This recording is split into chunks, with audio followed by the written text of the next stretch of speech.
Damai sejahtera Allah yang melampaui segala akal, itulah yang memelihara hati dan pikiranmu dalam Kristus Yesus. Amin.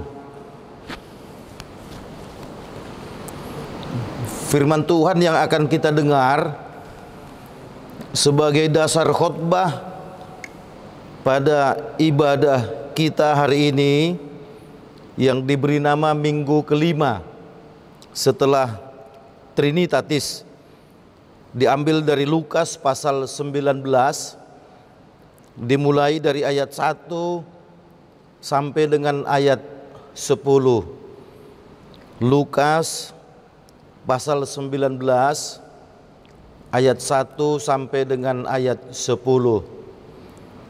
Lembaga Alkitab Indonesia memberi judul Zakheus. Kita ikuti di dalam hati kita masing-masing, demikian firman Tuhan. Yesus masuk ke kota Yeriko dan berjalan terus melintasi kota itu. Di situ ada seorang bernama Zakheus, kepala pemungut cukai, dan ia seorang yang kaya. Ia berusaha untuk melihat orang apakah Yesus itu, tetapi ia tidak berhasil karena orang banyak, sebab badannya pendek. Maka berlarilah ia mendahului orang banyak, lalu memanjat pohon ara untuk melihat Yesus yang akan lewat di situ. Ketika Yesus sampai ke tempat itu, ia melihat ke atas dan berkata, "Zakheus, segeralah turun, sebab hari ini aku harus menumpang di rumahmu." Lalu Zakheus segera turun dan menerima Yesus dengan sukacita. Tetapi semua orang yang melihat hal itu bersungut-sungut. Katanya, ia menumpang di rumah orang berdosa.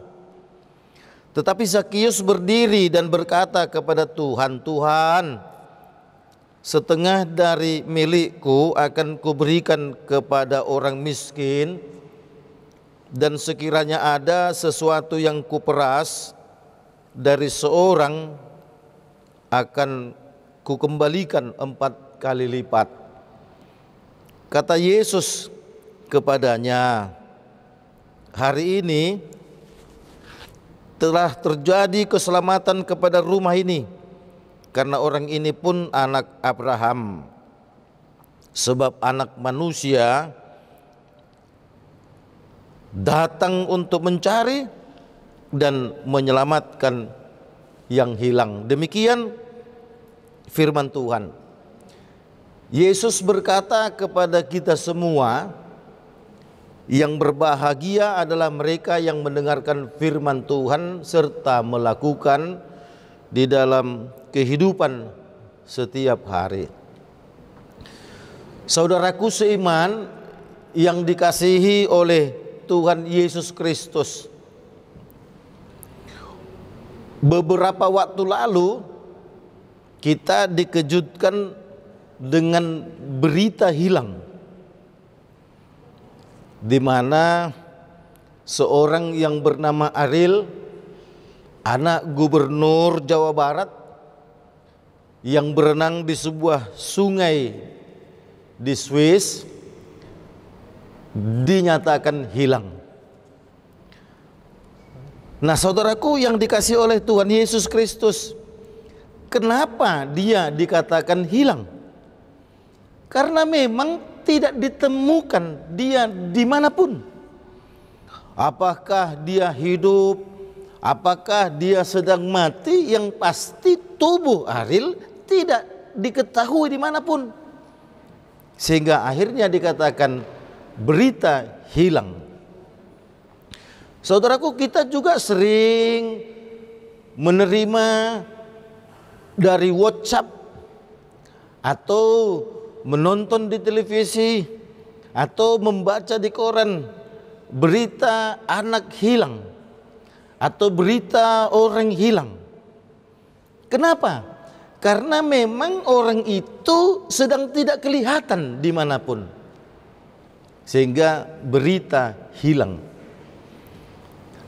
Nah saudaraku, berbeda dengan Zakheus. Yesus mengatakan, aku sudah menyelamatkan Zakheus yang hilang. Padahal Zakheus tidak pernah hilang. Zakheus itu tidak pernah tidak kelihatan. Dia ada, mau pagi, mau siang, mau sore, mau malam, ada dia. Tapi Yesus mengatakan Zakheus hilang. Jadilah topik minggu kita hari ini mengatakan Yesus mencari dan menyelamatkan yang hilang. Di Indonesia ada yang namanya SAR, Search and Rescue, mencari dan menyelamatkan. Siapa yang dicari? Siapa yang diselamatkan? Ya, apakah korban dari sebuah pesawat, apakah korban daripada kecelakaan lalu lintas? Yang pasti yang dicari adalah yang hilang, yang tidak kelihatan. Saudaraku yang dikasihi oleh Tuhan Yesus Kristus, kembali seperti yang saya katakan tadi, ternyata konsep orang hilang bagi Yesus itu berbeda dengan konsep orang hilang yang ada sekarang. Bagi Yesus, siapapun dia yang tidak melakukan kehendak Tuhan, siapapun dia yang tidak melakukan perintah Tuhan, siapapun dia yang bertindak semena-mena, semau gue, tak peduli dengan Tuhan, itu adalah orang yang hilang. Bahkan saudaraku, bisa jadi ada orang rajin ke gereja, bisa jadi ada orang yang rajin berdoa, bisa jadi ada orang yang suka memberi, tetapi ternyata perbuatannya jahat. Dia orang hilang. Kenapa Zakheus dikatakan orang hilang? Karena Zakheus itu adalah orang jahat, orang berdosa, pekerjaannya merampas, kerjaannya menipu, kerjaannya membodohi. Dia kepala pemungut cukai. Tadi jelas dikatakan dalam ayat 2 adalah yang bernama Zakheus, seorang pemungut cukai.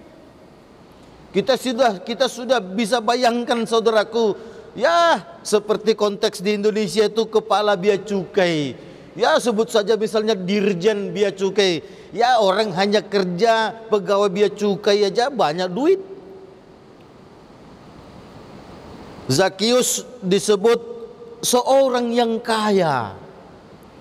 Kenapa? Karena pada waktu itu Zakheus itu bekerja sama dengan kerajaan Romawi yang menjajah orang Israel, seenaknya saja membuat angka pajak untuk wajib dibayar kepada pemerintahan Romawi. Sehingga dikatakan Zakheus itu pekerjaannya menipu. Bagi orang-orang Yahudi, Zakheus itu dikatakan orang yang jahat, orang yang berdosa dan tak layak untuk ditemani. Sehingga secara sosial Zakheus merasakan bagaimana dia disingkirkan di dalam kehidupan setiap hari. Nah saudaraku, walau Zakheus berlimpah dengan harta, saya membayangkan rumahnya Zakheus itu mewah, gede, dia punya harta, tapi ternyata apa yang dia miliki tidak membuatnya nyaman, tidak membuatnya aman. Kalaupun dia bahagia hanya sebentar. Dia sudah dengar-dengaran tentang Yesus. Dia sudah dengar-dengaran tentang sosok Mesias yang adalah sumber sukacita, sumber keselamatan. Pernahkah kita membayangkan, saudaraku, bahwa Zakius sudah mendengar ada seorang yang bernama Yesus adalah sumber sukacita? Padahal Zakius merasakan hartanya itu adalah sumber sukacita, tapi dia tidak merasakan sukacita yang berkepanjangan. Ceritanya penasaran nih. Dia ingin melihat Yesus nih. Tapi karena si Zakius itu orangnya pendek, kalau orang Medan bilang orangnya kate, kerdil, dia tidak bisa untuk melihat Yesus karena biar bagaimanapun di tengah kerumunan orang banyak dia tenggelam, tak nampak. Dikatakan tadi dia berusaha untuk melihat Yesus dan memanjat pohon ara. Ya, pohon ara itu enak untuk dipanjat. Ketika saya pergi ke kota Yeriko bersama rombongan Holy Land yang saya pimpin, kemudian oleh tour leader dikatakan inilah pohon ara, pohon Zakius katanya. Saya lihat, wah enak juga ternyata memanjat pohon Zakius, pohon ara ini. Tidak sulit, saudaraku. Nah, Zakius memanjat pohon ara sehingga dia bebas melihat Yesus dari kejauhan sampai kemudian mendekat. Yesus melihatnya dan kemudian Yesus pun berkata, Zakius, segeralah turun sebab hari ini aku harus menumpang di rumahmu. Saudaraku, kalimat seperti itu tidak pernah didengar oleh orang-orang Farisi yang merasa dirinya benar. Panggilan seperti itu tidak pernah didengarkan oleh para imam, para ahli Taurat yang merasa dirinya benar. Kok Zakius yang adalah orang jahat, Zakius yang adalah orang berdosa, Zakius yang dalam kehidupan sehari-hari disingkirkan oleh orang banyak, kok mendengar sapaan Yesus dan bahkan mengatakan, saya akan singgah di rumahmu. Coba kita bayangkan, saudaraku, tiba-tiba camat menelpon kita, saya akan singgah di rumahmu. Saya dulu waktu di Dumai, pendeta resort, saya mau pindah ke Bandung tahun 2007, wali kota Dumai datang ke rumahku. Betapa bangganya aku, wali kota datang ke rumahku. Ini Tuhan Yesus yang dia sudah dengar ini adalah Mesias, sumber keselamatan, sumber kehidupan, datang tanpa diundang. Pasti Zakius bangga. Tapi tidak bangga bagi orang-orang Farisi yang merasa dirinya benar dan merasa Zakius orang jahat. Mereka pun bersungut-sungut. Kenapa ya Yesus menumpang di rumah orang berdosa? Tetapi Zakius berkata, Tuhan, setengah dari milikku akan kuberikan kepada orang miskin, bahkan yang kurampas hartanya 4 kali lipat akan kubayar. Saudaraku yang dikasih oleh Tuhan Yesus Kristus, apa Tuhan Yesus kagak tahu kalau Zakius itu adalah orang yang tidak punya sahabat, yang dibenci oleh orang Yahudi, yang disingkirkan dalam kehidupan sehari-hari? Tahulah Yesus. Mungkin kita bertanya, lah kalau Yesus sudah tahu Zakius adalah orang berdosa, orang yang jahat, kenapa Yesus menyapanya dan bahkan mengatakan, aku akan singgah ke rumahmu? Saudaraku, jawabannya gampang. Yesus itu datang dari sorga, dia diutus ke dunia justru untuk mencari orang berdosa. Kalau orang Farisi merasa dirinya sudah benar, kalau para ahli Taurat sudah merasa dirinya benar, untuk apa Yesus menghampiri mereka? Yesus itu menghampiri orang yang jahat untuk diselamatkan. Ketika Zakius mengatakan bahwa yang kurampas hartanya akan kuberikan 4 kali lipat, setengah dari hartaku akan kuberikan kepada orang miskin. Itu artinya apa? Bukan hanya sekedar bertobat, tetapi Zakius pun ingin menyatakan bahwa ternyata harta ini tidak bisa untuk memberikan sukacita yang sesungguhnya. Disitulah Yesus melihat bahwa Zakius sudah bertobat. Maka Yesus pun mengatakan bahwa anak manusia datang untuk mencari dan menyelamatkan yang hilang. Seperti yang saya katakan dari awal tadi, Zakius secara fisik bisa dilihat mata, tapi Zakius dinyatakan oleh Yesus secara rohani dia hilang. Zakius yang sama kemudian ditemukan. Kapan Yesus menemukan Zakius? Ketika dia sudah bertobat. Nah, saudaraku yang dikasihi oleh Tuhan Yesus Kristus, mari pada saat ini kita diingatkan, jangan-jangan tanpa kita sadari kita adalah Zakius masa kini. Yang menurut kita adalah orang yang benar. Menurut kita adalah orang yang baik. Menurut kita adalah orang yang suka memberi. Padahal pikiran kita jahat. Hei, kau adalah orang yang sesungguhnya sedang hilang. Dan Tuhan Yesus sedang menantikan kedatanganmu untuk bertobat. Saudaraku, ya, tidak rahasia umum lagi. Tiba-tiba kita dikejutkan oleh berita seorang menteri tertangkap oleh KPK dan sekarang sedang ngonggok dalam penjara. Padahal kita tahu sebelumnya dia adalah orang yang baik. Tapi faktanya dia adalah orang yang jahat, orang yang hilang.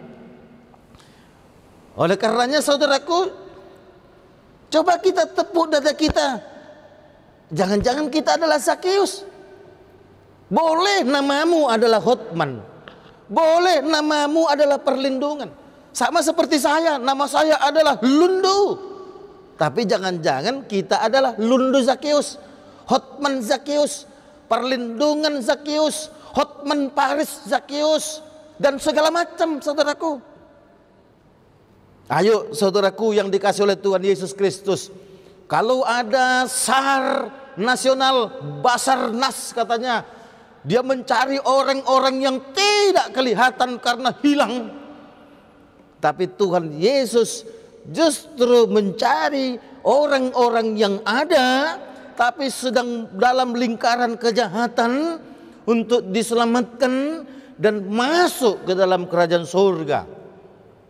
Inilah saudaraku yang hendak dinyatakan oleh firman pada saat ini ketika topiknya berkata Yesus mencari dan menyelamatkan yang hilang. Yesus mencari yang hilang karena apa? Karena melakukan berbagai kejahatan. Saudaraku yang dikasihi oleh Tuhan Yesus Kristus, jangan karena kemiskinanmu kemudian engkau melakukan perampokan, melakukan kejahatan, engkau tertangkap. Kenapa kau mencuri? Kenapa kau merampok? Aku lapar, Bapak polisi. Aku sudah sekian hari tidak makan. keluargaku kesulitan ekonomi. Hei, masa karena kemiskinanmu kau melakukan kejahatan? Lihatlah perumpamaan yang diberikan oleh Yesus itu. Lazarus miskin, sakit-sakitan, tapi kemiskinannya tidak dipakai sebagai pijakan untuk melakukan kejahatan. Dia tidak malu untuk meminta, menghampiri orang yang kaya. Tapi ternyata Lazarusnya masuk surga, saudaraku. Yang kayanya malah masuk neraka. Kenapa? Karena yang kayanya jahat. Jahatnya di mana? Dia luki, kata orang Riau. Dia pelit, kata orang Indonesia. Huli mangging, kata orang Batak. Berarti si huli mangging pun adalah sebuah kejahatan. Karena orang kaya yang berhadapan dengan Lazarus masuk neraka karena tak mau memberi, karena tak mau peduli dengan orang lain.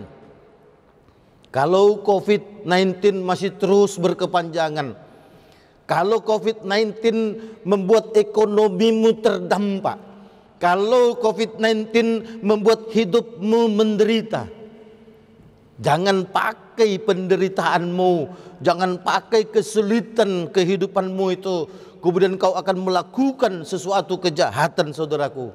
Jangan.